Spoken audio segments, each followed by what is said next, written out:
Hello everyone, welcome to my channel Learnify with Poonam.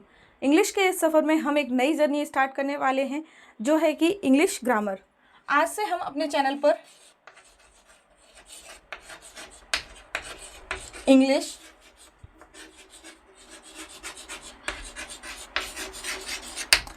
English grammar start करने वाले हैं।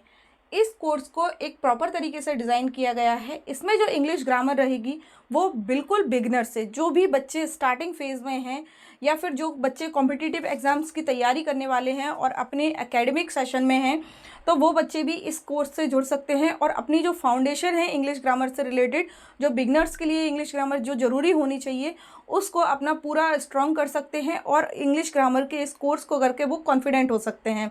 तो इंग्लिश ग्रामर किस किस फील्ड के लिए ज़रूरी है कहने के लिए, बहुत से लोग बोलते हैं कि जब इंग्लिश ग्रामर मतलब स्पीकिंग का कोर्स कर रहे हैं तो उसमें इंग्लिश ग्रामर की कोई भी ज़रूरत नहीं है, लेकिन ऐसा कहना गलत है। क्यों?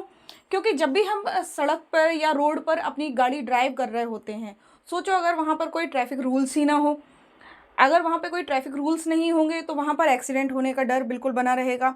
और अगर ट्रैफिक रूल्स होते हैं तो जाने वाले लोग अपनी साइड पर जाते हैं, आने वाले लोग अपनी साइड पर जाते हैं, और ब्रेकर होते हैं, मूवमेंट के लिए अपने जो लाइट्स होती हैं उनका इंडिकेशन होता है, जिससे क्या है एक प्रॉपर और ऑर्गेनाइज तरीके से जो सिस्टम होता है वो डिज़ाइन किया जाता है, जिससे कि कोई भी प्रकार की किसी भी टाइप की अपने को कोई एक्सीडेंट नहीं होता है, या फिर कह सकते हैं हम बहुत सेफली उस चीज़ को कर सकते हैं। जैसे कि घड़ी होती है, घड़ी भी एक प्रॉपर तरीके से वर्क करती है, टक टिक टिक, उसका भी एक प्रॉपर तरीके से एक वर्क करने का एक प्रोसेस होता है।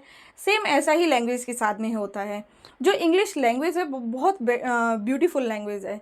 इसमें पढ़ने का, लिखने का, बोलने का, इसका एक प्रॉपर तरीका होता है, उसको हम सेट ऑफ रूल्स बोल देते हैं। अब इंग्लिश ग्रामर को सिर्फ सेट ऑफ रूल्स कहना बिल्कुल गलत होगा। और सिर्फ इंग्लिश ग्रामर को जब हम पढ़ते हैं तो सिर्फ ये सोच कर पढ़ते हैं कि अब हमें बहुत सारे रूल्स जो हैं वो फॉलो करने पड़ेंगे, उन्हें लर्न करने पड़ेंगे, उनके हिसाब से हमें अपना आगे का जो वर्क है वो करना पड़ेगा। तो ऐसा कहना बिल्कुल भी गलत है। अगर आपने मेरा फोनिक्स वाला कोर्स देखा होगा तो उसमें भी हमने जो फोनिक्स पढ़ाए हैं बच्चों को, तो उसमें हमने रूल्स बच्चों को इंट्रोड्यूस करवाए हैं, लेकिन उसमें क्या है, रूल्स पर तो हमने फोकस किया है, लेकिन उसके साथ में हमने क्या किया है कि बच्चों को इतना वर्ड्स प्रैक्टिस करवा दिया है कि वो रूल जो है वो ऑटोमेटिक ही उन्हें लर्न हो जाता है और वो उसके अकॉर्डिंग वर्क करने लगते हैं। जब वर्ड्स उनका सामने आता है तो वो रूल को साइड में रख देते हैं और वो ऑटोमेटिक ही उस वर्ड को अपने आप ही रीड कर पाते हैं। तो ऐसा ही कुछ हमारा इंग्लिश ग्रामर का कोर्स होने वाला है। इसमें जो रूल्स हैं वो भी हम देखेंगे, लेकिन उससे रिलेटेड जो सेंटेंसेस आएंगे, वर्ड्स आएंगे, उनकी हम इस तरीके से प्रैक्टिस कर लेंगे और एक्सरसाइजेस कर लेंगे कि हमें आगे जाके रूल्स लर्न करने की ज़रूरत नहीं पड़ेगी, वो हमारी प्रैक्टिस में ही आ जाएंगे। अब हम स्टार्ट करते हैं इंग्लिश ग्रामर को। इंग्लिश ग्रामर बहुत ही अच्छा कोर्स है और इसे हम बहुत ही इंटरेस्टिंग तरीके से और स्टेप बाय स्टेप पढ़ेंगे, तो ये हमारा बेसिक जो है वो बहुत अच्छा क्लियर हो जाएगा। और जब हम टॉपिक स्टार्ट करेंगे तो उसमें क्या होगा कि जब स्टार्टिंग फेज़ में होगा तो वो बिल्कुल बिगिनर्स के लिए रहेगा, बिल्कुल ऐसा लगेगा बहुत ही ईजी पढ़ रहे हैं। लेकिन जब उसकी 2 या 3 क्लासेस कंप्लीट हो जाएंगी तो फिर वहाँ से हम अपना थोड़ा सा पिकअप लेंगे और वहाँ से हम जो एडवांस क्वेश्चंस हैं उन्हें सॉल्व करने लगेंगे। और लास्ट में जाके 1-2 एक्सरसाइजेज हम ऐसी भी करेंगे जिनसे हम आपको हिंट करवा देंगे कि किस टाइप के जो क्वेश्चंस हैं वो हमारे बोर्ड एग्ज़ाम्स में या फिर स्कूल के एग्ज़ाम्स में या फिर हमारे जो कॉम्पिटिटिव एग्ज़ाम्स हैं उनमें स्टेट से रिलेटेड हों या फिर वो सेंट्रल से रिलेटेड हो, तो किस टाइप के क्वेश्चंस आते हैं। तो ये बिल्कुल नहीं कहा जाएगा कि बिल्कुल एग्ज़ाम कॉम्पिटिटिव एग्ज़ाम ओरिएंटेड ही क्लासेस चल रही हैं, लेकिन ऐसा भी नहीं है कि बिल्कुल बिगिनर्स के लिए हैं।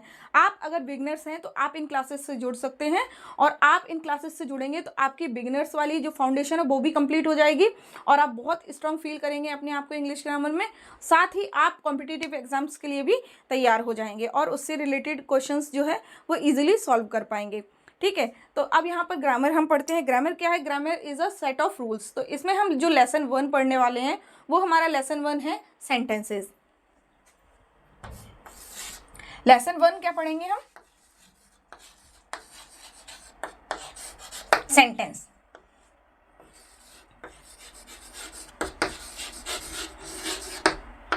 लेसन 1 पढ़ेंगे हम सेंटेंस।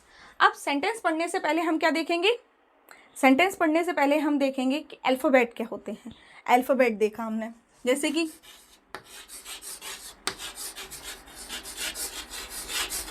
अल्फ़ाबेट में कितने लेटर्स होते हैं? 26। अल्फ़ाबेट में कितने लेटर्स होते हैं हमारे? 26। अब इसमें जो फर्स्ट पार्ट है वो क्या है? ये दो चीज़ों से मिलकर बना होता है, जैसे कि वाउल जो कितने होते हैं हमारे? 5। बाकी के हमारे क्या होते हैं? कॉन्सोनेंट्स। कॉन्सोनेंट्स कितने हो जाएंगे हमारे? 21। वाउल्स कौन से हैं हमारे? ए, ई, आई, ओ, यू। ठीक है, ये हमारे वाउल्स हो जाते हैं। कॉन्सोनेंट क्या होंगे हमारे? B, C, D, F, G, H, J, K, L, M, N, P, Q, R, S, T, V, W, X, Y, Z. ठीक, तो ये सारे हमारे क्या हो गए? कॉन्सोनेंट। वाउल्स और कॉन्सोनेंट पढ़ना क्यों ज़रूरी है? जब हम कोई साउंड होता है उससे रिलेटेड वर्ड्स को हमें कैसे प्रोनाउंस करना है, तो इसके लिए हमें वाउल्स और कॉन्सोनेंट के साउंड जानना भी ज़रूरी होता है। तो ये सारे हम अपने फोनिक्स वाले कोर्स में कर चुके हैं। अब जो वाउल्स का साउंड होता है वो कहाँ पर मैटर करेगा हमें?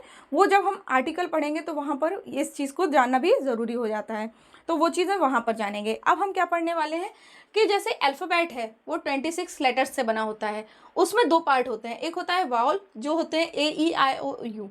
ठीक, कॉन्सोनेंट कितने होते हैं? 21। जो अल्फ़ाबेट में वाउल को छोड़कर बाकी जितने भी लेटर्स होते हैं वो सब हमारे क्या होते हैं? कॉन्सोनेंट्स होते हैं। अब हम देखेंगे, अब यहाँ पर हमने क्या देख लिया था कि 26 लेटर्स होते हैं, 5 वाउल्स होते हैं, 21 कॉन्सोनेंट्स होते हैं। ठीक, तो यहाँ पर फर्स्ट स्टेप क्या है हमारा? लेटर्स। अब लेटर्स, ठीक है, अभी हमने क्या समझ लिया है? लेटर्स। अभी हमने लेटर्स समझ लिया है।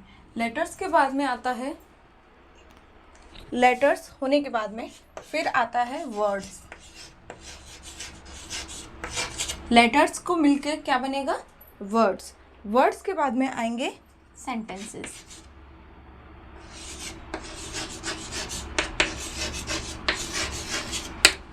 अब वर्ड्स क्या होता है? यहाँ पर हम देखेंगे कि लेटर्स के बाद में लेटर्स कितने हैं हमारे? अल्फ़ाबेट पूरे 26, जिसमें वाउल होते हैं 5 और कॉन्सोनेंट होते हैं 21। ठीक है, अब यहाँ पर आता है हमारा वर्ड्स। तो वर्ड्स क्या होता है?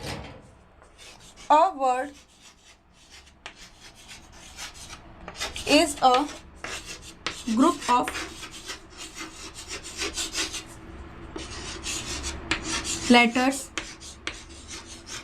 ठीक, a word is a group of letters. Definition यहीं पे कंप्लीट नहीं होती है। क्यों? क्योंकि दैट हैज अ मीनिंग। मतलब क्या है कि ग्रुप ऑफ लेटर्स तो हो जाता है। अब जैसे लेटर्स हैं ए, बी, सी, डी, ई, एफ, तो क्या ये सब मिलकर एक वर्ड बना रहे हैं? नहीं, ये कोई एक वर्ड नहीं बना रहे हैं। जबकि B A T, bat, bat का मीन्स क्या होता है? बैट मीन्स होता है अपना बल्ला, है ना। जैसे कि बी ए डबल एल, तो बी ए डबल एल क्या है हमारी? बॉल। मतलब कि ग्रुप ऑफ लेटर्स तो है ही। ग्रुप ऑफ लेटर्स के लिए अगर ग्रुप ऑफ लेटर्स मिलकर एक वर्ड बना रहे हैं, वो वर्ड तभी कहा जाएगा जब उसके पास एक परफेक्ट मीनिंग होगी। फॉर एग्जाम्पल क्या है हमारे? जैसे कि पेन एक वर्ड है, टीचर, ब्यूटीफुल, तो ये सभी क्या है? हमारे वर्ड के एग्जाम्पल्स हैं। तो वर्ड क्या होता है? Group of letter that has a meaning. Word के लिए यहाँ पर मीनिंग होना कंपल्सरी है। मतलब वर्ड के लिए यहाँ पर मीनिंग होना जरूरी होता है। अब वर्ड्स के बाद में आती है सेंटेंसेस की बारी।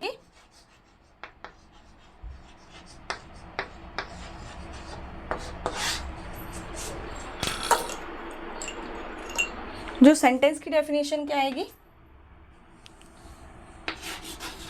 अ ग्रुप ऑफ वर्ड्स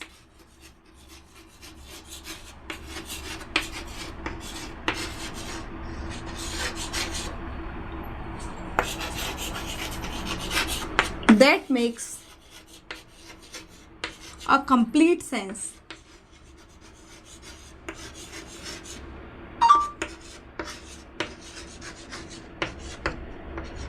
मतलब कि a group of words that makes a complete sense is known as sentence.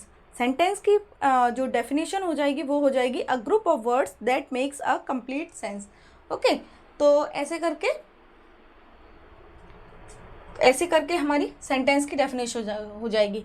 मतलब क्या कह रहा है, जो डेफिनेशन है वो क्या कह रही है कि ग्रुप ऑफ लेटर बनाते हैं, ग्रुप ऑफ लेटर बनाएंगे वर्ड्स, और ग्रुप ऑफ वर्ड्स मिलकर बनाता है सेंटेंस।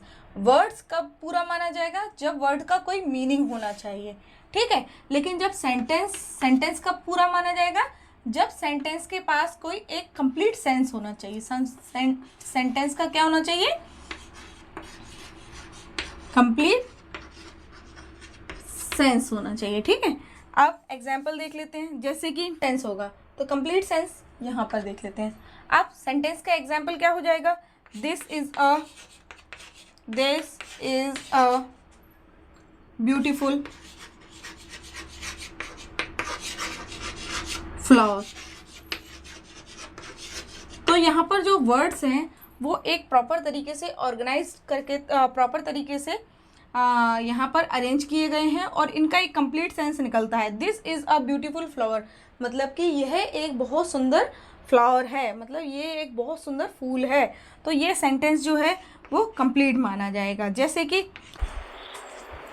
एक जो सेंटेंस होता है, अभी हमने क्या देखा था कि group of letters that makes complete sense वो वर्ड होते हैं, ठीक। अब group of words that make complete sense वो क्या हो जाएंगे? हमारे सेंटेंस हो जाएंगे। अब सेंटेंस कौन सा होता है कि जिसका कंप्लीट सेंस निकल रहा हो। तो इसके भी बहुत सारे 4 या 5 कैरेक्टरिस्टिक्स होते हैं। अगर वो चारों पांचों कैरेक्टरिस्टिक्स एक सेंटेंस के अंदर हैं तो समझ लो वो करेक्ट सेंटेंस है, अदरवाइज़ वो सेंटेंस में कहीं ना कहीं एरर आ रहा है। तो वो छोटे छोटे एरर्स से हम अपने जो बड़े बड़े सेंटेंस हैं उनके एरर्स भी फाइंड करने लगेंगे। तो स्टार्टिंग में हम देखते हैं यहाँ पर बोर्ड पर आपको 1 2 3 4 5 जो 5 सेंटेंसेस है वो लिखे हुए दिख रहे हैं। अभी आपको देखने में ये लग रहा हो कि ये सारे सेंटेंसेस सही हैं। जैसे I am a student, Ram plays cricket, they are happy, okay, my name is Anaya, she is my sister. लेकिन क्या ये सारे सेंटेंसेस सही हैं? आप देखिए, अगर इनमें कहीं पर भी एरर है तो वो कहाँ पर है, कौन सा एरर है? और तो यहाँ पर जो फर्स्ट कैरेक्टरिस्टिक्स है वो सेंटेंस की वो हम पढ़ने वाले हैं। वो क्या है हमारी? अ sentence begins with a sentence begins with a capital letter।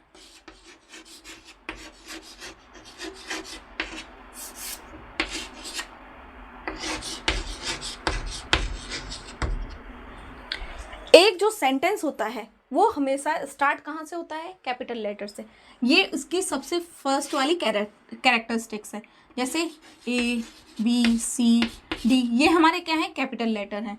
तो कोई भी सेंटेंस अगर स्टार्ट हो रहा है तो उसका सबसे पहले हमें क्या चेक करना है कि उसका जो फर्स्ट लेटर है वो क्या कैपिटल है या स्मॉल है, तो वो चेक करना है। तो यहाँ पर हम देखेंगे कि यहाँ पर जो फर्स्ट लेटर है यहाँ पर स्मॉल लेटर बना हुआ है। तो इस सेंटेंस को हम कैसे करेक्ट करेंगे? यहाँ पर हम कैपिटल लेटर लिख देंगे आई, बाकी का हम सेंटेंस यही लिखेंगे, आई एम अ स्टूडेंट, यहाँ पर फुल स्टॉप लगा देंगे। अच्छा, यहाँ पर हम 2 चीज़ें देख लेते हैं।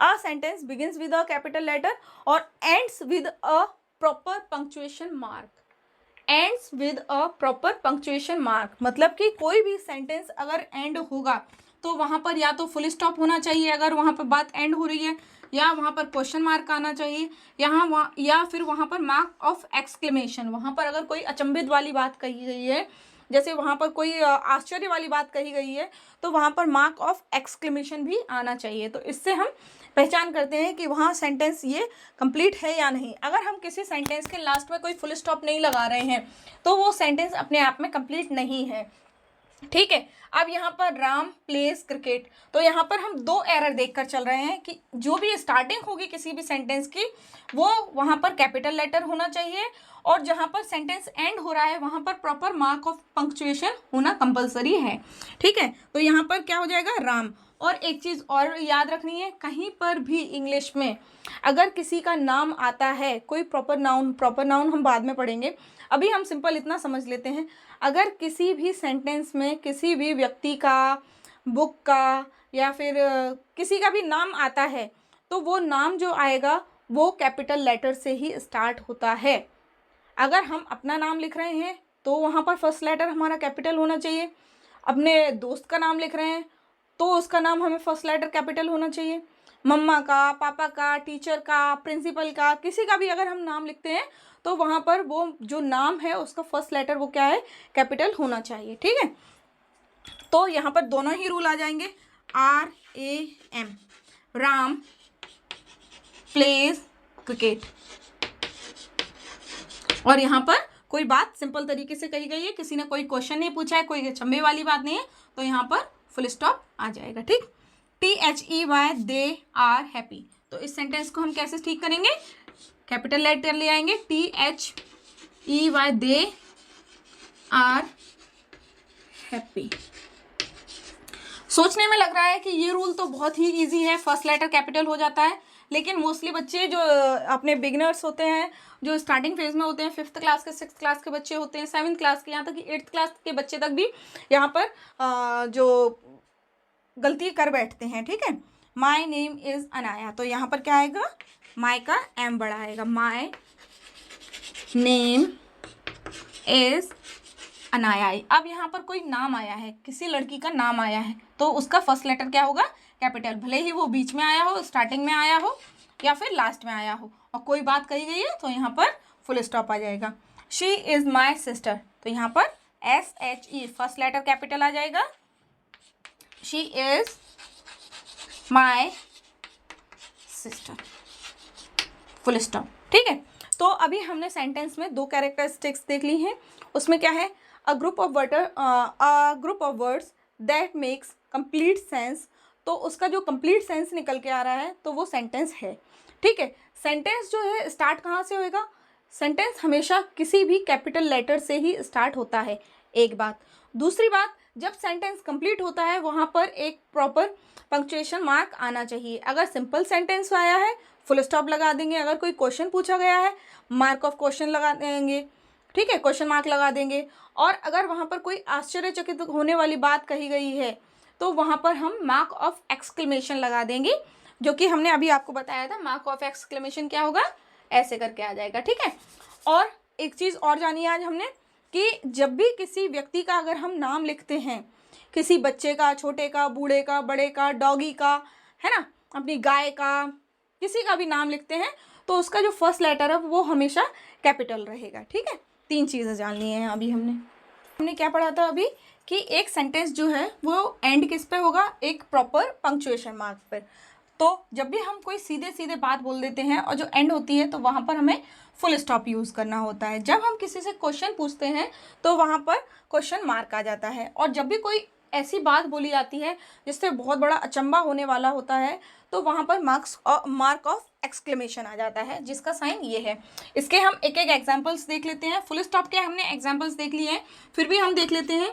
आई एम अ गर्ल, ओके, तो ये यहाँ पर मैं एक लड़की हूँ, मैंने एक, तो यहाँ पर एक फुल स्टॉप आ गया। सिंपल सेंटेंस है, दिस इज अ बॉय, ये भी एक सिंपल सेंटेंस है, तो यहाँ पर भी फुल स्टॉप आ गया। अब क्वेश्चन मार्क आएगा, ठीक, क्वेश्चन मार्क के एग्जाम्पल देख लेते हैं। जैसे कि हमने किसी से पूछा है what is your name, what is your name. ठीक, जब हमने किसी से पूछा है व्हाट इज योर नेम, तो यहाँ पर हमने उससे क्वेश्चन किया है। क्वेश्चन के लिए हमें हमेशा क्वेश्चन मार्क ही लगाना रहता है। क्वेश्चन के लिए हमेशा हमें क्वेश्चन मार्क ही लगाना रहता है। जैसे कि are you a student, second sentence are you a student. किसी ने पूछा है क्या तुम एक स्टूडेंट हो, बताओ। तो ये यहाँ पर कोई सिंपल बात तो नहीं की है, यहाँ पर क्या किया है, यहाँ पर क्वेश्चन पूछा गया है क्या तुम कोई स्टूडेंट हो। तो वहाँ पर हमें क्या करना है कि कैपिटल लेटर से तो स्टार्ट हो ही रहे हैं सारे सेंटेंस, यहाँ पर सारे सेंटेंस कैपिटल लेटर से तो स्टार्ट हो ही रहे हैं, लेकिन वहाँ पर अगर क्वेश्चन पूछा गया है तो वहाँ पर लास्ट में हमें इस तरीके का साइन यूज करना है। एक एग्जाम्पल और देख लेते हैं। आर यू अ स्टूडेंट, या फिर what is your favourite colour, है ना, पूछ लेते हैं what is your favourite colour, what where do you live, है ना, ऐसे करके पूछ ही लेते हैं। तो एक और सेंटेंस लिख देते हैं हम, वेयर डू यू लिव, तुम कहाँ रहते हो। तो इस प्रकार से, इस तरीके से हम क्वेश्चन पूछेंगे तो वहाँ पर हमें एंड में क्या करना होगा, क्वेश्चन मार्क लगाना होगा। ठीक, अब थर्ड साइन आ गया हमारा। थर्ड क्या है, इसमें कोई बात अगर ऐसी बोली गई है जिससे हमें अचंभा हो रहा है तो वहाँ पर हमें मार्क ऑफ एक्सक्लेमेशन का यूज करना है। तो वहाँ पर हम क्या करेंगे, जैसे wow, what a beautiful flower.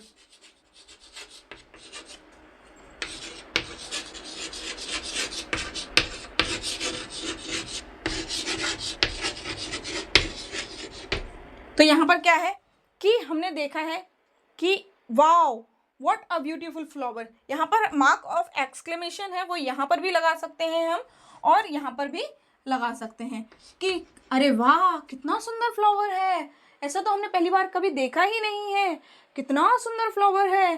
तो ये इसके लिए हमने क्या किया है, wow what a beautiful flower. ठीक है, तो यहाँ पर हमने ये वाला साइन लगा दिया है। ठीक है, और एग्जांपल्स देखते हैं। जैसे व्हाट अ लवली डे, कितना सुंदर दिन है ना। What a lovely dress, what a lovely dress. तो इन सब, जब हम कोई बात बिल्कुल आश्चर्यचकित होकर कह रहे हैं तो उसके लिए हमें मार्क ऑफ एक्सक्लेमेशन का यूज़ करना है। अब हमने क्या देख लिया है कि सेंटेंस जो स्टार्ट कैसे हो रहा है, कैपिटल लेटर से स्टार्ट हो रहा है।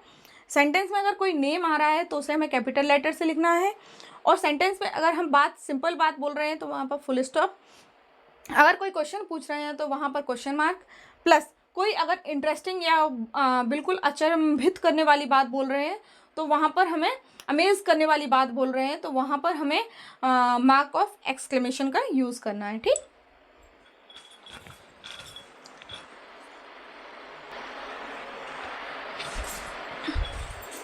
अब यहाँ पर हम देख रहे हैं कि कुछ सेंटेंसेस लिखे हैं। I cricket play, mango likes she, school goes he, food my mother cooks. अब यहाँ पर क्या है कि वर्ड्स हैं, और वर्ड्स को अगर हम मिलाएंगे तो वहाँ पर कुछ ना कुछ सेंस निकल के आ जाएगा, लेकिन जो वर्ड्स हैं वो प्रॉपर तरीके से अरेंज नहीं किए गए, है ना। जो चीज़ जहाँ पर होना चाहिए वो वहाँ पर नहीं है। जब तक जो चीज़ वहाँ पर रखनी चाहिए वहाँ पर नहीं होती है तो उसकी जो सुंदरता होती है वो नहीं दिखती है। तो यहाँ पर सेंटेंस में भी कुछ ऐसा है कि सेंटेंस में वर्ड्स तो लिखे गए हैं, वर्ड्स का थोड़ा बहुत सेंस भी निकल के आ रहा है, लेकिन इसका प्रॉपर सेंस निकल के नहीं आ रहा है। तो सेंटेंस के लिए क्या होता है कि वर्ड्स जो होते हैं वो प्रॉपर ग्रामेटिकल ऑर्डर में भी होना चाहिए, तो उनका एक प्रॉपर ऑर्डर भी होना चाहिए। जैसे कि इस सेंटेंस को हम कैसे लिखेंगे, जैसे यहाँ पर लिखा है आई क्रिकेट प्ले, तो इसका नहीं ऐसे करके नहीं लिखना है। पहले तो हम यहाँ लिखेंगे और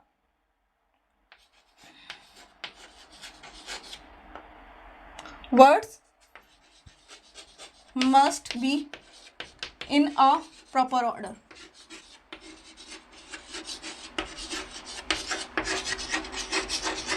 या फिर हम कह सकते हैं words must be in the a proper order, या फिर करेक्ट ऑर्डर में होना चाहिए। जैसे कि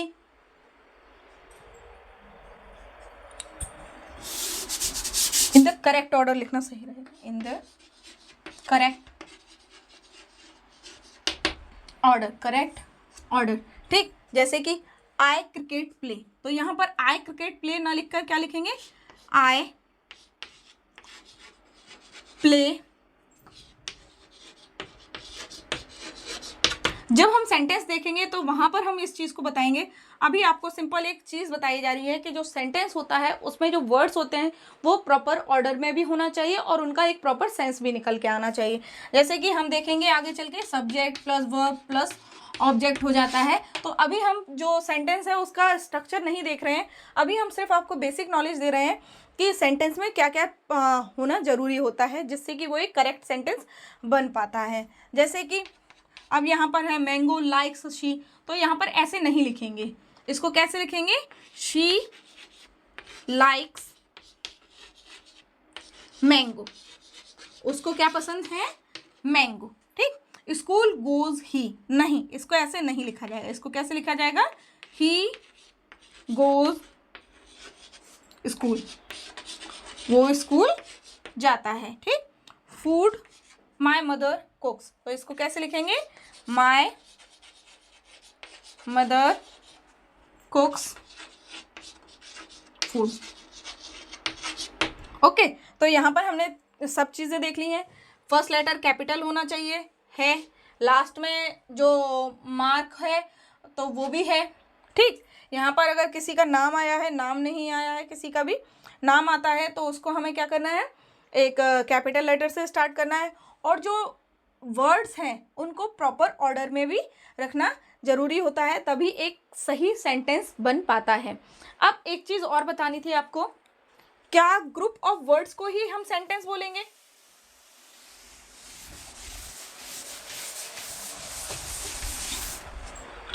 क्या हम ग्रुप ऑफ वर्ड्स को ही सेंटेंस बोलेंगे, क्या एक वर्ड से सेंटेंस बन सकता है, क्या दो वर्ड से सेंटेंस बन सकते हैं, या तीन वर्ड से बन सकते हैं, या बहुत सारे वर्ड्स चाहिए तभी सेंटेंस बनेगा। तो इसका बहुत अच्छा सा आंसर है कि सेंटेंस क्या होता है कि जब हम अपनी बात बोल रहे हैं और वो आपको बिल्कुल करेक्ट तरीके से समझ में आ रही है तो मतलब कि वो एक सही सेंटेंस है। ठीक है, लेकिन अगर जो बात हमने बोली है और आपको समझ में ही नहीं आई है तो वो एक सेंटेंस की डेफिनेशन को बिल्कुल जस्टिफाई नहीं करेगा वहाँ पर। तो वहाँ पर हमें क्या करना है, जैसे कि अब जैसे हमें बोलना है रुको, तो आप रुक जाओगे, मतलब कि जब हमने बोला है कि रुको और आप रुक गए हो, मतलब कि हमने जो बोला है वो आपने समझ लिया है, तो वो सेंटेंस कंप्लीट हो गया है। तो कभी कभी सेंटेंस क्या होता है, ये जरूरी नहीं है कि sentence is a group of words, sentence is a group of words, एक वर्ड भी मिलकर सेंटेंस बन जाता है। जैसे कि स्टॉप मतलब रुको, है ना, स्टॉप मतलब रुको, रुक गए। सेकंड, गो जाओ, सेकंड और थर्ड, कम, है ना, एक हो गया कम, आओ, कम हियर, कम हियर, तो ऐसे ये कम हियर भी एक सेंटेंस, यहाँ आओ, कम हियर मतलब यहाँ आओ। जैसे गुड मॉर्निंग या फिर गुड नाइट, गुड आफ्टरनून,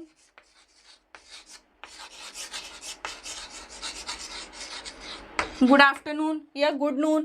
तो ऐसे करके क्या ये सेंटेंसेस नहीं है, ये भी एक सेंटेंस है, और यहाँ पर कैपिटल लेटर से स्टार्ट हो रहा है, प्रॉपर पंक्चुएशन पे एंड हो रहे हैं, और एक वर्ड या दो वर्ड से भी सेंटेंस बन जाते हैं। अभी आपको थोड़े से सेंटेंसेस दिए जा रहे हैं जो कि हमारे डेली यूज़ में हम बहुत ज़्यादा यूज़ करते हैं, उन सेंटेंसेस को आप समझ में, आपको सेंटेंस की डेफिनेशन समझ में आ गई है, उसके बाद में आपको सेंटेंस में क्या क्या होना चाहिए, हम कहाँ पर गलती नहीं करेंगे वो चीज़ भी समझ में आ गई है।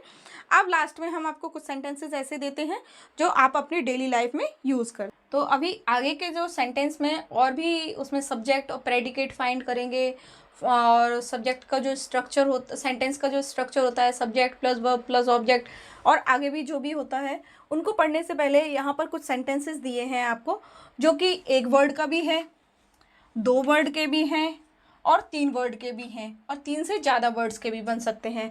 ठीक है, तो वो ये सारे जो सेंटेंस हैं वो हमारे डेली यूज़ में हो जाते, डेली में हम इन्हें यूज़ करते हैं और हमें पता भी नहीं चलता है कि ये सेंटेंसेस हैं। ठीक है, तो जैसे कि किसी से अगर हम मिल रहे हैं तो उनसे हम बोलते हैं हेलो, या हम कॉल ही करते हैं तो वो बोलते हैं हेलो। तो जब हम किसी से मिलते हैं तो वहाँ पर हेलो बोलते हैं, तो वहाँ पर एक सेंटेंस हमारा कंप्लीट हो जाता है। किसी से हम मिल रहे हैं वहाँ पर, तो वहाँ पर हम हेलो बोल रहे हैं, तो वहाँ पर हमारा एक सेंटेंस कंप्लीट हो जाता है। सेम जब हम बोलते हैं GOOD, गुड मॉर्निंग, या फिर गुड आफ्टरनून, या good noon, good evening, good night, तो यह क्या है, एक प्रॉपर सेंटेंस होते हैं। तो यहाँ पर गुड मॉर्निंग भी किसका एग्जाम्पल है, एक सेंटेंस का। जब हम बोलते हैं थैंक यू, तो वो भी एक सेंटेंस का एग्जाम्पल है। सॉरी भी एक सेंटेंस हो गया। जब हम किसी को बाय बोलते हैं, जब हम मिलने पर हेलो बोल रहे हैं और जब वहाँ से हटने पर, वहाँ से दूर जाने पर उन्हें बाय बोल रहे हैं, तो ये एक सेंटेंस हो जाता है। जैसे गुड डे, गुड लक, है ना, वेरी गुड, गुड गर्ल, और एक्सक्यूज़ मी। जब हम किसी से ध्यान आकर्षित करने के लिए बोल रहे हैं तो एक्सक्यूज़ मी उनसे बोलकर वहाँ पर निकल जाएंगे। सॉरी सर, सॉरी मैम, है ना, तो ये भी एक सेंटेंस है। जब कोई पूछता है हमसे हाउ आर यू, तो वहाँ पर हम क्वेश्चन पूछते हैं, तो वहाँ पर हमें जवाब क्या देना है, I am fine, thank you, तो ये भी एक सेंटेंस हो जाता है। जब कोई किसी नए काम के लिए जा रहा होता है तो वहाँ पर क्या बोलते हैं, ऑल द बेस्ट, तो ये भी क्या है, एक सेंटेंस का एग्जाम्पल है। आज ही इसी वीडियो में हम इन सेंटेंसेस को देख लेते हैं और कल के लिए हम दूसरी एक्सरसाइज लेके आएंगे और उसमें हम अलग टॉपिक पढ़ेंगे, जैसे कि सब्जेक्ट से सेंटेंस से रिलेटेड सब्जेक्ट क्या होता है, प्रेडिकेट क्या होता है, उसमें हम जो स्ट्रक्चर ऑफ द सेंटेंस वो चीज़ पढ़ेंगे। आज के चैप्टर में हम ये चीज़ यहीं पे कंप्लीट करके जाते हैं। जैसे कि यहाँ पर हमने देखा है माय नेम इज़ राहुल, तो सबसे पहले हमें सेंटेंस में क्या चीज़ चेक करनी है, पहला हम चेक करेंगे कैपिटल लेटर। पहला हम क्या चेक करेंगे, कैपिटल लेटर।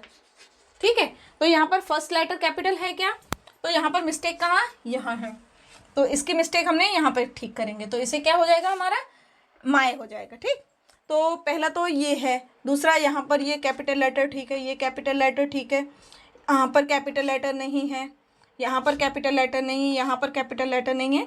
तो हमने कैपिटल लेटर्स कहाँ पर देख लिए, कैपिटल लेटर से रिलेटेड हमारी जो मिस्टेक है वो कहाँ पर है, यहाँ पर 1 2 3 4। ठीक, दूसरा हम देखेंगे name.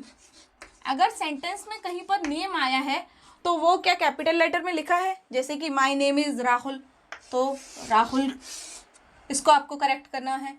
We live in India, इसको आप करेक्ट करेंगे। ठीक, what is your name, where do you live, plays I cricket, is my this book, mango like she, happy is she. तो यहाँ पर नेम और कहीं नहीं आया है, नेम सिर्फ यहाँ पर आया है, यहाँ पर ना आया है, तो इसे हमें कैपिटल करना है। ठीक है, अब हम क्या चीज़ देखते हैं थर्ड में, mark of punctuation.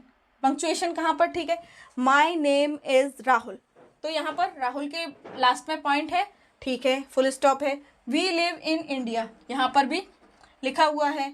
What is your name, तो यहाँ पर क्वेश्चन पूछा गया है, तो यहाँ पर मार्क ऑफ पंक्चुएशन से रिलेटेड जो है मिस्टेक है।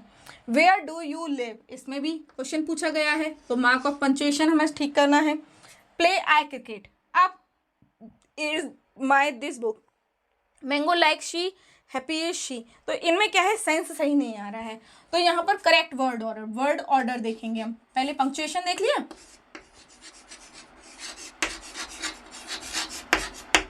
पंक्चुएशन मार्क, ठीक। अब हम क्या देखेंगे, word order.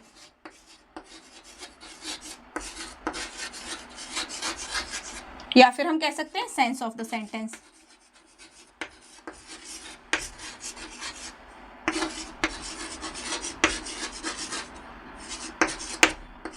Sense of the sentence, ठीक। तो यहाँ पर क्या है, इज दिस माई बुक, तो यहाँ प्ले आई क्रिकेट, इसका सेंस ठीक नहीं है, इसका सेंस ठीक नहीं है। मैंगो लाइक शी, ये भी ठीक नहीं है। हैप्पी इज शी, ये भी ठीक नहीं। तो इनसे रिलेटेड ये सारी हमने जो मिस्टेक्स हैं वो हमने फाइंड आउट कर ली हैं। अब इन्हें हम सॉल्व कैसे करेंगे? तो इन्हें हम सॉल्व करेंगे इस तरीके से, देखते जाएं। जैसे कि माई नेम इज राहुल, तो इसे हम कैसे लिखेंगे? बोर्ड पर जगह थोड़ी कम पड़ रही है। पहले तो हम ये सारे जो मिस्टेक्स है वो आप सॉल्व कर लेंगे।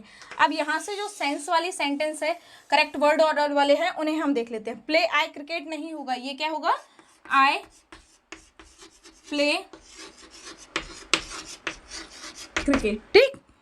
इज माई दिस बुक, ये नहीं होगा, ये क्या होगा? This is my book, okay. Third, mango likes she, mango को वो लाइक करेगी, मैंगो उसको लाइक करेंगे या वो मैंगो को लाइक करेगी? तो शी लाइक्स मैंगो, ओके। यहाँ पर लाइक्स हो जाएगा। हैप्पी इज शी, तो क्या हो जाएगा? She is happy, full stop. तो यहाँ पर कोई क्वेश्चन नहीं पूछा गया है, इसीलिए सारे सेंटेंस में फुल स्टॉप आ जाएगा। अब हमें क्या है, ये सारे क्वेश्चंस हमारे सॉल्व हो चुके हैं। तो आपको कैपिटल लेटर वाला कॉन्सेप्ट क्लियर हो गया है, नेम के लिए कैपिटल लेटर यूज करना है वो सॉल्व हो गया है। प्लस पंक्चुएशन मार्क, जब भी किसी से क्वेश्चन पूछेंगे तो क्वेश्चन मार्क आ जाएगा। एक्सक्लेमेटरी सेंटेंस होगा तो वहाँ पे मार्क ऑफ एक्सक्लेमेशन आ जाएगा।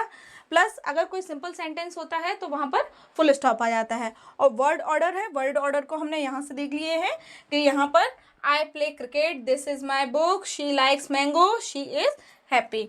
तो यहाँ पर आज से हमने एक सेंटेंस, आज से हमने जो ग्रामर है उससे रिलेटेड एक पूरी न्यूज़ जर्नी बिगिन करी है आज से हमने। तो हम इस जर्नी को फ्रॉम बिगिनर्स टू एडवांस लेने जाने वाले हैं। और अगर आप भी आगे जाके कॉम्पिटिटिव एग्ज़ाम्स के लिए तैयारी करने वाले हैं तो आपको इंग्लिश ग्रामर जो है वो स्टार्ट कर देनी चाहिए, जिससे कि आपके धीरे धीरे सारे कॉन्सेप्ट्स क्लियर होते जाएं और लास्ट में जाके आपको ये सारे रूल्स भी एकदम से ऐसे आने लगेंगे कि आपको इन रूल्स को अलग से याद करने की कोई भी ज़रूरत नहीं पड़ेगी। आज अगर आपको ये ग्रामर वाला सेशन पसंद आया हो तो आप वीडियो को लाइक कर सकते हैं। और अगर आप ग्रामर से रिलेटेड कंप्लीट कोर्स पढ़ना चाहते हैं और आपको जो मैंने पढ़ाया है वो समझ में आ रहा है तो आप चैनल को सब्सक्राइब कर सकते हैं। बेल आइकन प्रेस करेंगे तो जो भी वीडियो चैनल पर अपलोड की जाती है वो आप तक पहुंच जाया करेगी। Thank you.